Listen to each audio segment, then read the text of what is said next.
I'm Joe Lample. When I created Growing a Greener World, I had one goal: to tell stories of everyday people, innovators, entrepreneurs, forward-thinking leaders who are all, in ways both big and small, dedicated to organic gardening and farming, lightening our footprint, conserving vital resources, protecting natural habitats, making a tangible difference for us all. They're real, they're passionate, they're all around us. They're the game changers who are literally growing a greener world and inspiring the rest of us to do the same. Growing a greener world, it's more than a movement, it's our mission.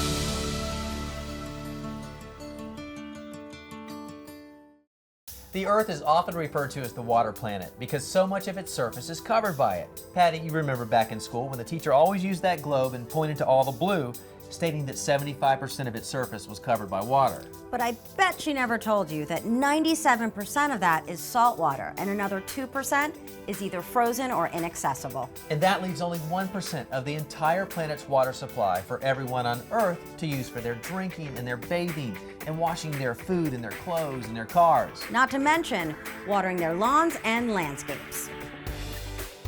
Now think about this. Between 1950 and 1980, the world's population doubled, but the demand on that 1% of water more than tripled. Today, it's estimated that every American uses an average of 100 gallons of water per day, and 25 to 40% of that goes to outdoor use. The EPA says that about half of what we use outdoors is wasted. If we only use the water that we needed, we could save 3 billion gallons of water every day, starting today. As gardeners and weekend warriors, we're a pretty large force at over 90 million strong. So there's a significant opportunity to make a big difference and save a lot of water. And it could be as simple as fixing a leaky faucet or spigot. Think that pesky leak is just a drop in the bucket?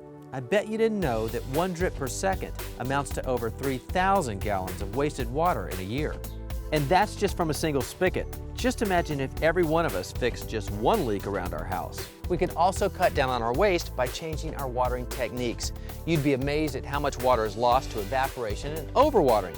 If we could just learn how much to apply and then apply it at the right time of day, we'd save a lot of water and still get the same great results. Okay, we're talking about water conservation today.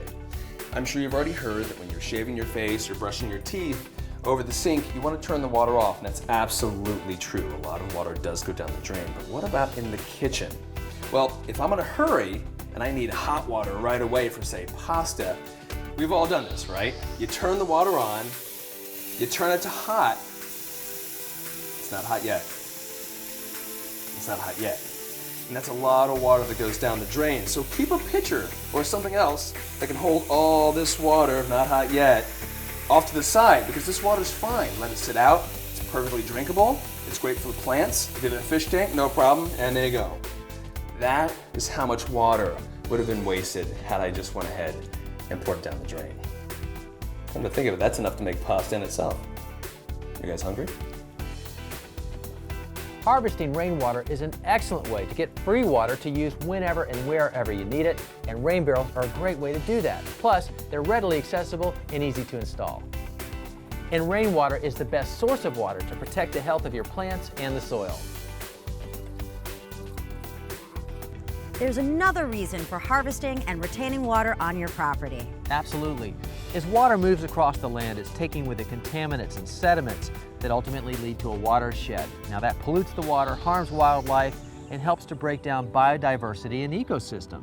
So the more you know about protecting this precious resource, the more you can do to protect your little corner of the world. And the world we all share together. It's important that we all do our part. It may seem like just a drop in the bucket, but that's the whole point.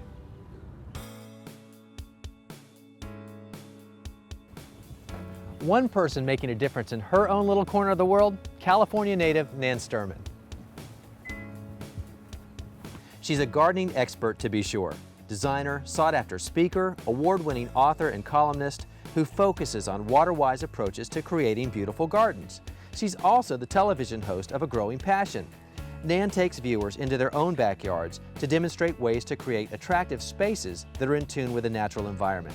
So it seems only fitting that today we visit Nan in her own backyard, where she continues to learn how things grow while always promoting a green, sustainable approach to gardening.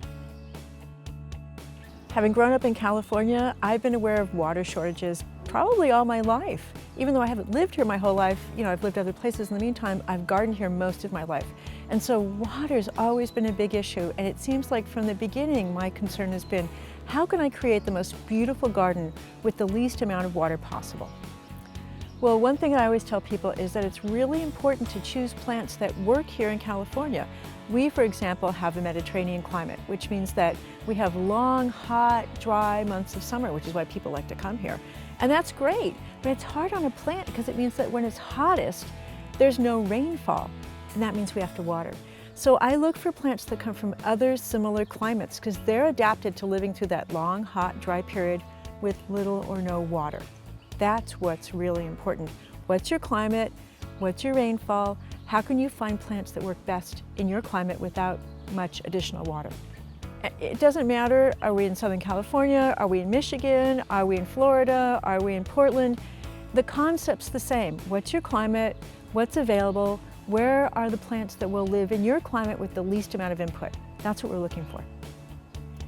People are always amazed when they learn the facts about water and how water is tied to energy. So for example, I'm in San Diego. San Diego imports 80% of its water.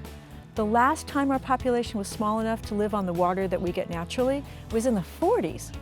That's amazing. So our water comes from the Sierra Nevadas, it comes from the Colorado Rockies. It travels hundreds and hundreds of miles to get here, and that takes energy. One of the most amazing facts is that in California, we spend 20% of our energy budget. 20% of the whole state's energy budget goes to purifying and moving water. 20%, that's huge. So if I turn on my faucet and I let it run for 5 minutes, that takes as much energy as a 60-watt light bulb burns in 12 hours. Here's the thing that people don't realize. You flip a switch on the wall, you think, okay, I turned on the electricity, right? But you turn on your spigot and you don't think of that as being electricity. But sure, of course it is, because you don't live downhill from the water source. It's not gravity fed. There's energy pushing the water to the other side of that gate valve so that it's pressurized, and when you turn the gate valve on, the water flows out. But you don't think of it that way because it's mechanical, it's not electrical. But there's a hell of a lot of electricity behind that that's making that whole system work. When we started working on this garden, we had toddlers, barely toddlers. And my husband insisted we had to have grass. I didn't want grass. He said, no, we have to have grass for the kids. All right, so we put in this big lawn. And I whittled away at it little bit by little bit, but it was still a big lawn. When my son got to be like, I don't know, about 13, one day he says to me, Mom, why do we have all this grass? I thought, all right, that's it. Go to my husband, honey, the lawn's going. He said, all right, fine, we can get rid of the lawn. So we spent about 2 years getting rid of the lawn. And once that happened, I just had all this space to play with, and I've just created this whole new environment. But no more lawn.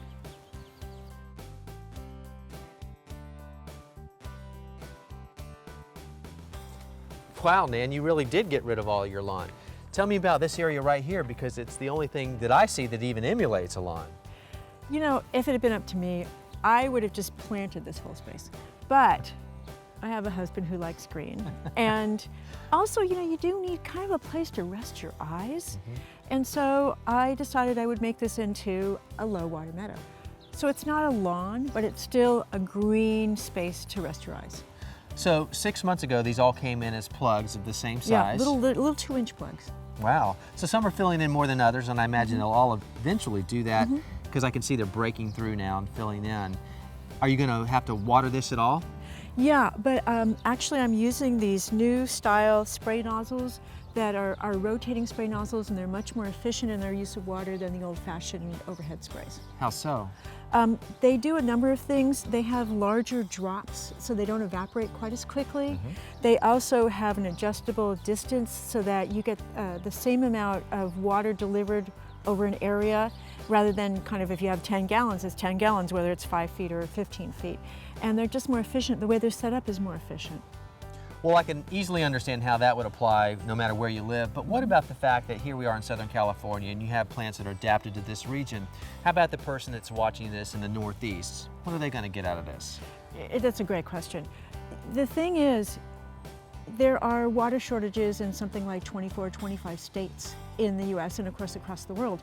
And the way our water resources are, if you don't have water shortages now, you're going to have them really soon. So you got to start thinking about it. And besides that, if you want a sustainable garden, go with the plants that are adapted to where you live. They're going to need the least amount of fertilizer, the least amount of care, and the least amount of additional water. And that's not to say that they don't need any water at all once they're in the ground and established. Occasionally they need that supplemental irrigation. Yeah, sure. But then it's a matter of doing it the most efficient way. Absolutely, absolutely. And in fact, in the rest of my landscape, other than here, I have drip, and if you want, I'll show you that. Yeah, excellent. Let's go take a look. All right.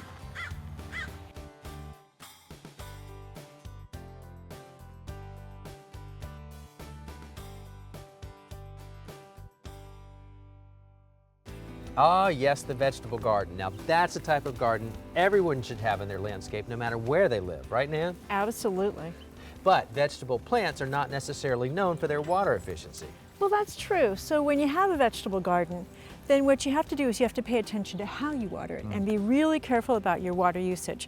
So for example, in my garden, I use drip irrigation. Here, I can show it to you right here. Okay. So plants don't need water on their leaves. So I never quite understand why we put spray over the top, and hope it gets to the right place. What it needs water is at the roots. It needs it right here at the soil. So drip irrigation does exactly that. You see how this is? There's just like a drip coming out of Tiny a little little bit of time. pinhole. That's right. Well, actually, it's not a pinhole. There's an emitter embedded in this line. It's better than the kind with the pinhole because this is a measured amount of water, and also this doesn't clog like the pinholes do. So this little tiny bit of water goes right into the soil.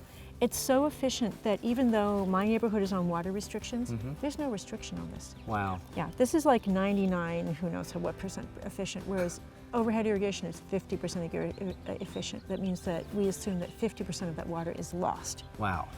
Okay.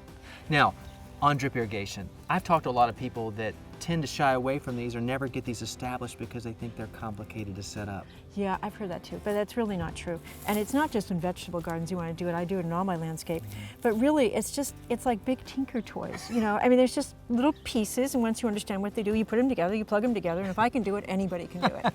Now, the icing on the cake, though, is the mulch. You have mulch going over all your lines. Right, right. And so the idea is, once the soil's wet, you want to keep the water in the soil as long as possible so it doesn't evaporate off into the air. So I always water pretty much for the same amount of time, but by having the mulch on the surface, it's an insulating layer and I don't have to water as often. Again, saving water. Yeah, and that's not the only benefit of having mulch. Oh yeah, that's true. It improves the soil, it brings in earthworms. It's just, it's kind of the magic bullet in the garden.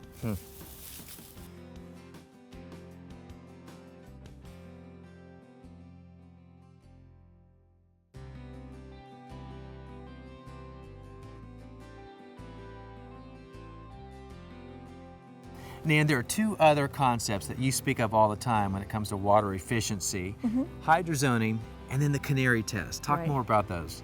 They're really important concepts. Hydrozoning means that you put plants that need the same amount of water in the same irrigation zone. It's real easy. Like when you go to look for new plants, if you've got sun, you look for a sun plant. If you've got shade, you look for a shade plant. So now we're adding to it, we're going to have a dry plant here and we're going to have our wetter plants there. Not too many of the wet plants, but where you really get a lot of bang for your buck, like right by the front door. So mostly dry plants and a couple of wet plants, but watered separately so they both get watered appropriately. Right. So that's really an important concept. And then people ask me all the time, how do I know when to water? It's hard. So one way I tell them is I tell them that they should go do the Canary test. And the Canary test is how you figure out how often to water. So here's what I tell people. pick a particular irrigation zone, run it, and then turn it off. Okay, mark on your calendar the day you turned it off, and then watch the plants in that zone. You're watching for the first plant to look a little wilty, a little sad. That's your canary. That's the plant that says, okay, I should have been watered yesterday. So you go back to your calendar. If it was 6 days, you water at 5 days. If it was 10 days, you water at 9 or 8 days, because you don't want them to get wilted. You just want to know how long you can go in between waterings. Push the limit then. Push the limit. And ironically, more plants are killed by overwatering than underwatering. Absolutely. The simplest way to save water is to stop watering as often. And that's what the Canary test will tell you. And do it throughout the year, because it's going to be different months of the year. But ultimately, you'll figure out exactly how often you need to water. And you can apply that to your entire garden. Absolutely. It doesn't matter if you're in Maine or Massachusetts or Miami or wherever else. Excellent. And if you want to know about the Canary test, check out our website at growingagreenerworld.com. We'll give you the original explanation for it right there. This is great. Now let's go see some more of your garden. Okay. Where do you want to go, over here? Anywhere. All right, let's come over here. Fantastic. Sometimes it's not just about conserving water, but what to do with the excess to buffer the runoff. As water moves across your land, sediments and chemicals are moving with it. And when chemicals that are commonly found in fertilizers, such as nitrogen and phosphorus, reach a watershed, they can have adverse effects. Rain gardens are a good way to retain that runoff. They're typically created at a low point on the property to create a temporary holding area. The excess water percolates through the soil where it's filtered, eliminating much of the problem of sediments and chemicals being carried into natural bodies of water. Near Seattle, Washington, Eagle Song is the staff horticulturalist at the Willows Lodge. It sits adjacent to a vibrant stream, so protecting it and the wildlife that depend on it from runoff is critically important. One solution was a rain garden that doubles as a pond. When you walk through our gardens here at Willows Lodge, people feel something that's different. They might not consciously know what's the feeling, but they feel good because the gardens feel good. Yes. And so we create this rain garden. We got support from management to do something that might help with the greater region, because what I like to think is that the hotel is nested in the valley, the Sammamish Valley. The Sammamish Valley is nested in the greater Puget Sound region, and everything we do with those whole nests inside of whole nests impacts the whole area. Yes. So once we have that in place, then we can see that this not just serves us to make this area more beautiful, it also serves the river that we live next door to, the salmon that come up the river, the valley that's an agricultural valley that's been said to be one of the 5 richest valleys in the United States for soil. So that gives us the opportunity to act in a way that impacts positively all that nesting. Yeah, I like to call that creating the garden to weather any storm. Yeah, that's Not only does it perfect apply way. to a literal garden, but to the gardens in our own lives. Yes, that's right, that interior garden.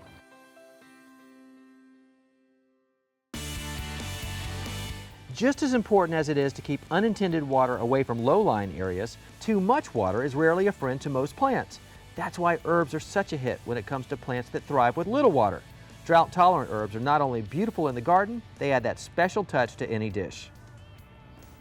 You know, the other day I was at the grocery store and I saw this great little bottle of herb and spice rub, and I thought, why would we pay up to $6 a bottle on something we can make on our own with stuff we already have in our own kitchens? Come this way. Now, what I'm talking about here is an assortment of different types of foods and the herbs and spices that work perfectly with them, with stuff that you make on your own at home using, again, the ingredients we already paid for. So we have vegetables, we have fish, chicken, pork would even work, and beef, okay? We're gonna start with some really simple ingredients. How about salt? All right, just simple salt. The reason why I'm adding salt, other than, well, everything needs a little bit of salt, salt absorbs a lot of oil, okay? And that's one of the main ingredients in herb and spice rubs, is salt. What oils am I talking about? Well, black pepper goes well with everything, so we'll add a little black peppercorns, just like that. What other types of oils? Well, how about garlic? Garlic goes great with, pork and vegetables, everything, so we'll add a clove of garlic. And you know those cool little tubes at the stores that cost up to $12, $15 that you just throw the garlic in and it rolls and the skin comes off? How about these puppies right here? These are my hands. I was born with these. And we'll just roll it, and there you go. Skin comes right off. Save yourself $15. And we'll top that right in there, okay? So we have garlic, salt, pepper. What about some fresh thyme? Fresh thyme is amazing. We'll just pull off some of these leaves just like that and plop those right in there. Fish, vegetables, chicken, pork, it all goes really well with thyme.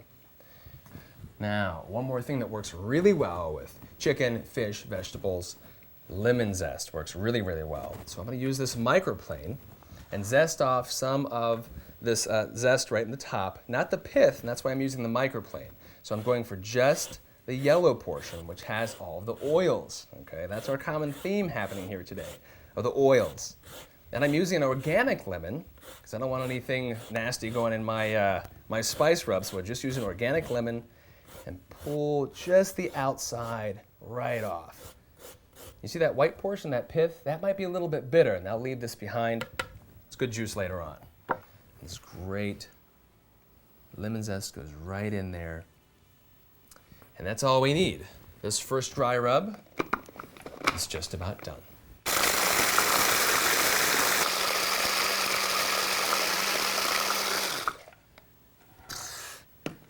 Store stuff's got nothing. That's homemade stuff. This looks amazing. Here we go. Watch how easy this is. Just scoop it right out, just like this.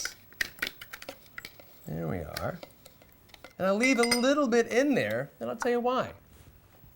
Because steak goes really well with rosemary, but rosemary is a little too powerful for some of these other things over here, like chicken, you know, some vegetables. So we're gonna go hardcore with full oil with the rosemary.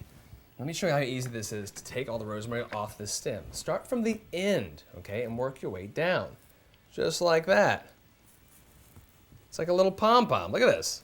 All of that is right there. Stem's empty. And I'll add these rosemary leaves to what we already have in there, that lemon, that garlic, salt and pepper, delicious. And a quick blend, and we've got all of our bases covered.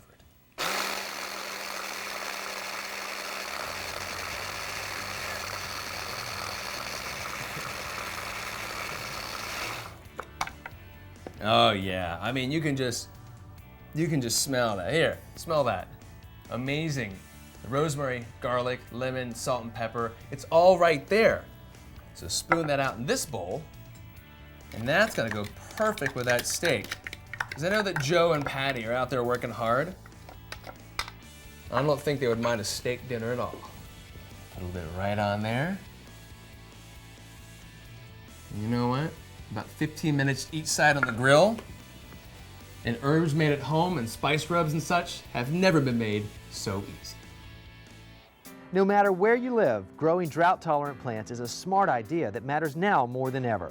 And with so many choices to beautify our gardens and perk up our plates, who wouldn't want to do that? You know, guys, we'd be pretty hard-pressed to live without water. Absolutely, and with an increasing demand on a finite resource, we should all be working harder to conserve it. As we've seen today, less is more when it comes to watering our plants and landscapes. And for additional information on managing your outdoor watering use responsibly, check us out on the web at growingagreenerworld.com.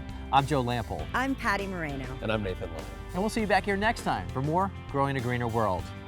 Hey guys, anybody up for a dip? It's kind of cold though. I just ate. Yeah, me neither. If we all do our part, it really will add up, drop by drop. It doesn't seem like much. That's the point, isn't it? And I totally made that up. Okay, I just did that. good. Let's take a dip. Yeah. You want some of this? When it comes to outdoor irrigation, we've got some great ideas for conserving more of this precious resource. From San Diego to Seattle, today we'll show you some of those ways. And I'll be sharing with you a delicious recipe using water-tolerant herbs. I swear, that was so weird.